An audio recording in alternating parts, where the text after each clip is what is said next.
it's springtime and there's the onions and I'm so happy about it.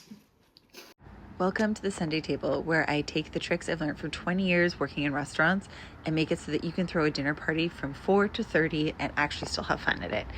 Today we're making this absolutely gorgeous roasted steelhead trout that's got layers of buttery, white winey spring onions on top, and it's like my favorite way to use these onions this time of year. There is no bad way to eat these onions, truly, but my favorite way to do them is to sort of blister them in a pan and then let them simmer for a little bit. So we're going to do that, and then we're going to basically pour this mixture over the trout and bake the trout like that, and it's going to be revelatory. Okay, so I just grab the onions, cut them into a size that will fit in my pan, just about like that.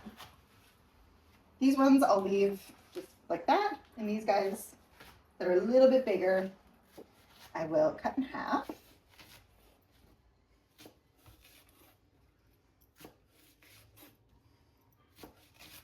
So that we can blister them. And then we just cook these at a pretty high heat until they're starting to get quite a nice dark brown, on the verge of burnt, but not quite. And then we'll toss a whole bunch of white wine in. I had half a bottle of totally non-fizzy Rosé Lambrusco in my fridge, so I used that here and it worked wonderfully. And you're just gonna cook it on a high heat to burn off all that alcohol.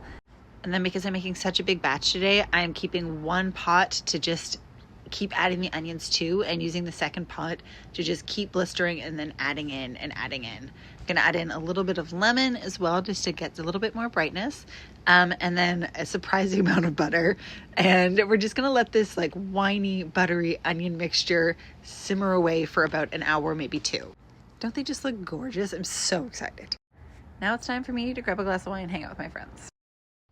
I do think steelhead trout is one of the easiest kinds of fish to cook. It's so beautiful, so moist, so fatty. It's really hard to overcook, and it just gives you a lot of leeway, which is especially nice when you're cooking multiple whole sides for a big party like this. We ended up having about 30 people over that day, which even for me is actually quite a bit. All I've done here is season it really liberally with salt and then spooned this beautiful buttery spring onion mixture over top. The wine and the butter has emulsified into this gorgeous sauce, and it just coats everything and makes it beautiful. Don't shy on the salt here. I mean it. Don't shy. It goes into a 300-degree oven for about 15 to 20 minutes, depending on the side. But again, it's hard to overcook it, and it just comes out so gorgeous. And then I throw on a whole bunch of herbs. I have mint and parsley and dill in my garden, so that's what I used here. And then you're ready to serve it. And it's great hot out of the oven, but also like room temp, still dang good.